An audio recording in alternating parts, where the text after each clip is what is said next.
this weird thing that women do. I don't know why, but we lie to each other on the internet. I see it all the time. I want to call it out. I want to be like the internet police and be like, that's not true.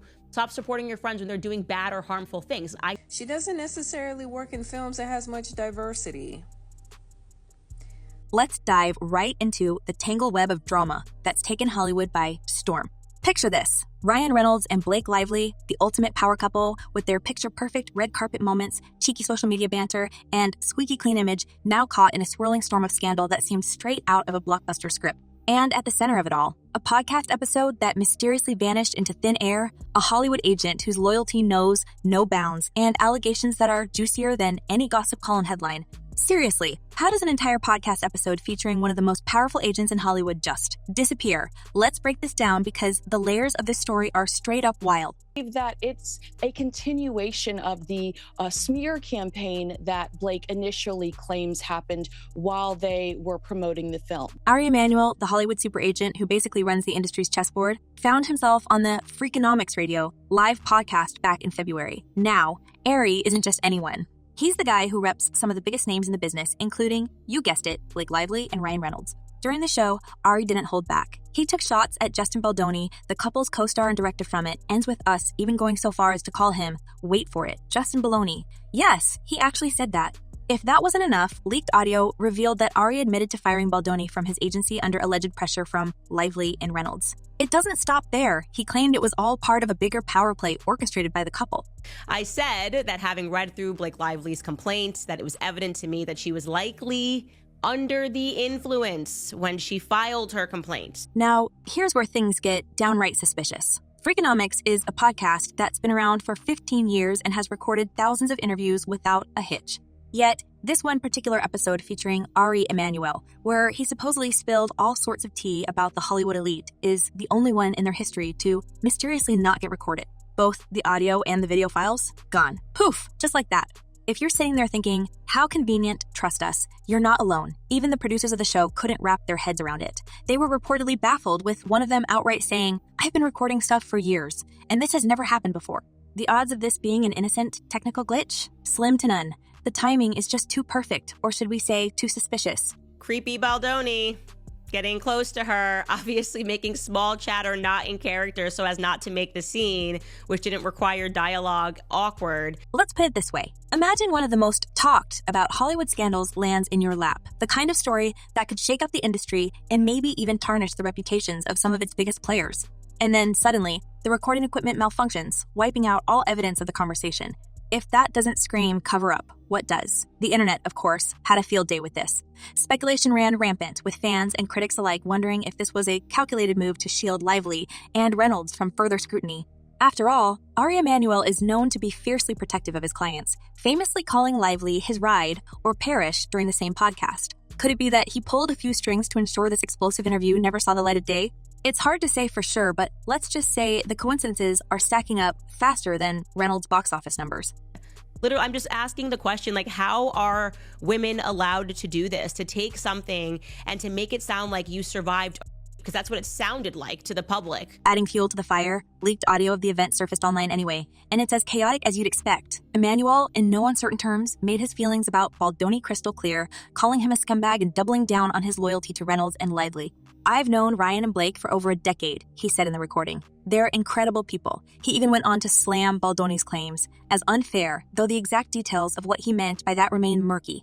But here's the kicker. Emanuel also admitted to firing Baldoni as a client, which only added more weight to the allegations that the couple had been pulling strings behind the scenes. The fact that this audio managed to leak despite the supposed technical difficulties only deepened suspicions. Was this a slip-up from someone on the inside, or was it strategically leaked to stir up even more drama? Either way, the damage was done. We can now all agree that the moral crimes committed here by Ryan Reynolds against Justin Baldoni have amounted to high treason.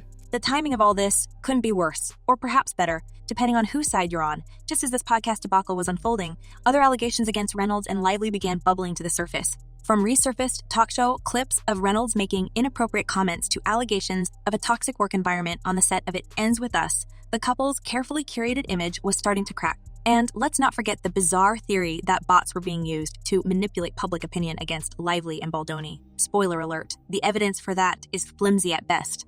But back to the podcast mystery, because it's too juicy to let go. The idea that a live interview in front of an audience, no less, could just vanish without a trace has left everyone scratching their heads. Some have even suggested that the podcast producers were pressured into scrubbing the episode altogether. After all, Emmanuel isn't just any guest. He's one of the most influential figures in Hollywood, and crossing him would be a risky move for any media outlet. Could it be that someone higher up made the call to erase the episode to protect Emmanuel, and by extension, Reynolds and Lively? Or was this a case of good old-fashioned technical sabotage?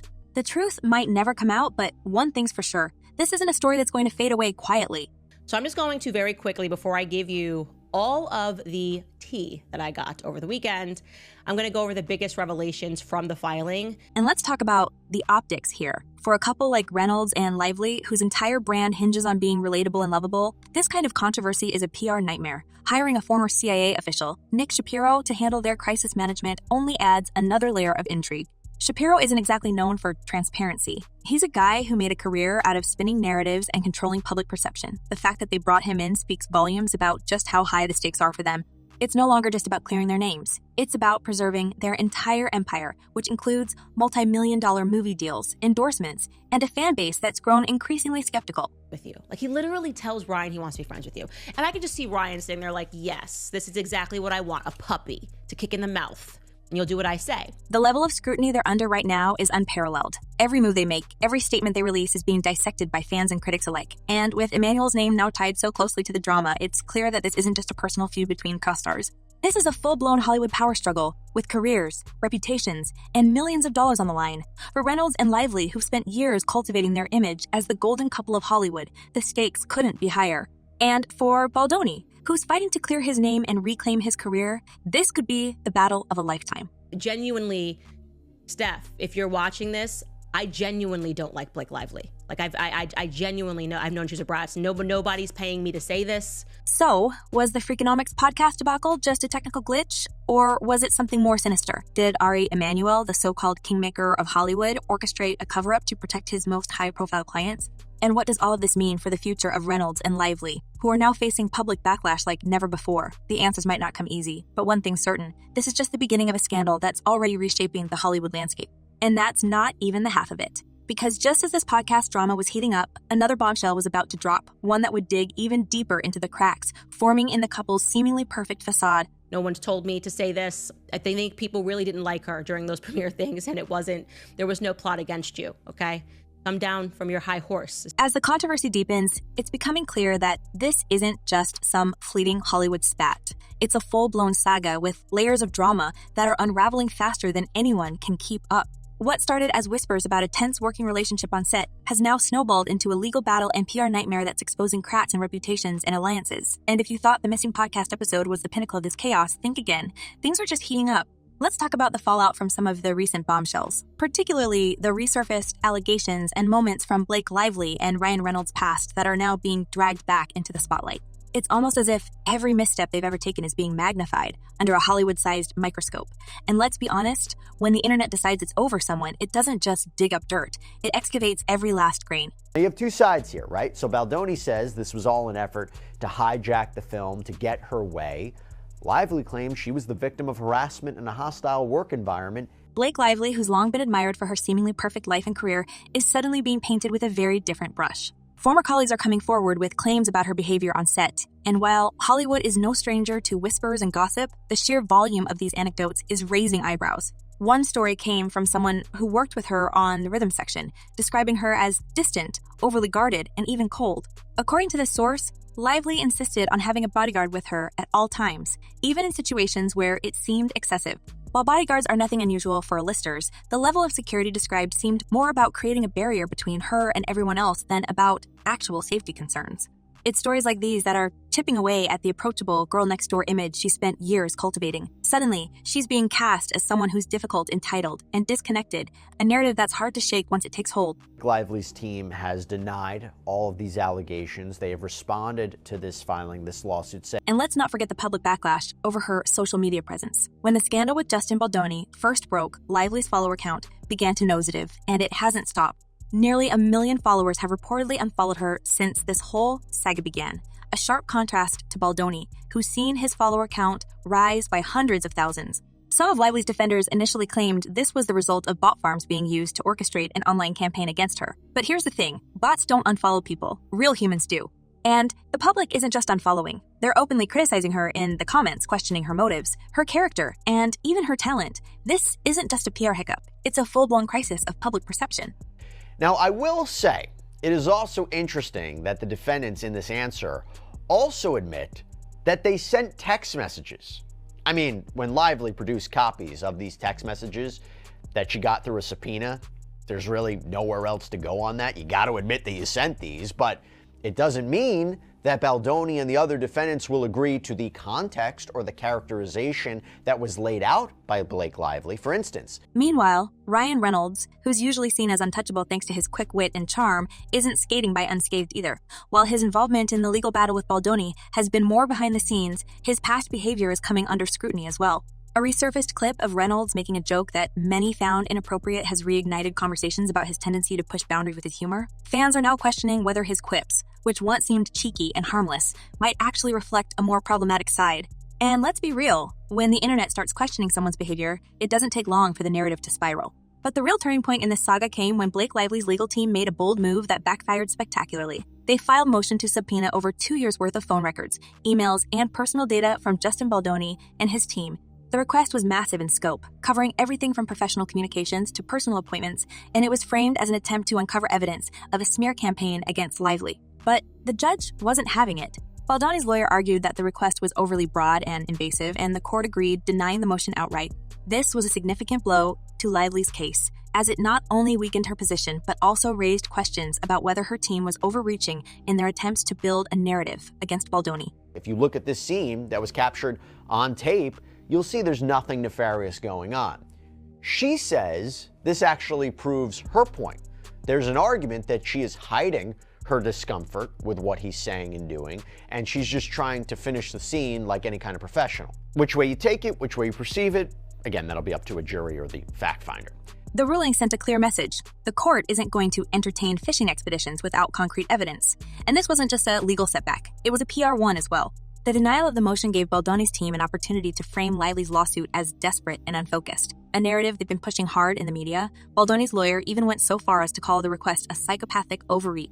In one interview, a soundbite that quickly went viral. For Lively, who's already facing public skepticism, this legal misstep only added to the perception that her case might not hold up under scrutiny. Wrong. They say Friedman may even be violating the New York rules of professional conduct for lawyers by doing all this. Quote, his conduct threatens to and will materially prejudice both the Lively case and the Wayfarer case by tainting the jury pool because his statements are deliberately aimed at undermining the character, credibility, and reputation of numerous relevant parties. And while all of this is playing out in court, the drama is spilling over into Hollywood itself. Industry insiders are reportedly divided on how this controversy will impact the couple's careers. On one hand, Reynolds and Lively are still major stars with enormous fan bases and lucrative projects lined up. But on the other hand, Hollywood is a town that thrives on relationships. And if the whispers of them being difficult to work with continue to grow louder, it could start to affect their standing in the industry. Already, there are rumors that some of their former collaborators are hesitant to publicly support them, wary of being dragged into the drama. And let's not forget their upcoming projects. Reynolds' highly anticipated film, with Hugh Jackman, for instance, is now under a cloud of uncertainty as fans wonder whether this scandal will overshadow its release. And that also, they say, includes us responding in the public to the montage dancing video that we put out. Why? Because, quote, the Lively Party's counsel publicly described the contents of video footage relating to Miss Lively's allegations as damning. Their statement continued, any woman who's been inappropriately touched in the workplace will recognize Miss Lively's discomfort. What's fascinating is how this legal battle has become more than just a dispute between co-stars. It's evolved into a broader conversation about power dynamics in Hollywood, the role of social media in shaping public opinion, and the lengths people will go to protect their reputations. Both sides have been accused of using their platforms to manipulate the narrative, with Lively and Reynolds leveraging their massive followings to sway public sentiment, and Baldoni's team countering with strategic leaks and carefully crafted statements. It's a battle not just for legal vindication, but for control of the story itself.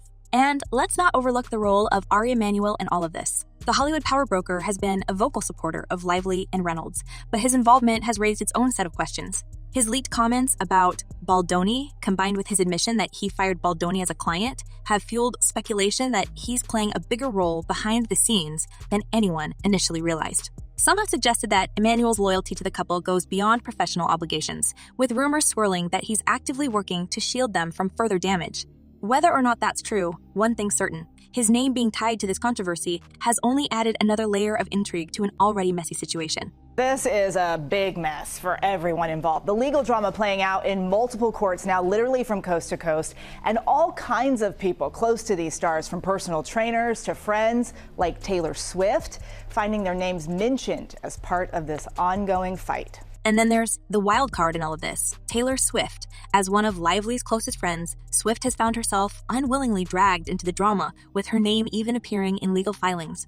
Baldoni's team alleges that Lively referred to Swift as one of her dragons in a text message, a term that's now being scrutinized for its implications. Swift, for her part, has remained silent, but her absence speaks volumes. She's noticeably distanced herself from Lively and Reynolds in recent months, fueling speculation that even she doesn't want to be associated with this mess. For a couple that once seemed untouchable, the loss of such a high-profile ally is a significant blow.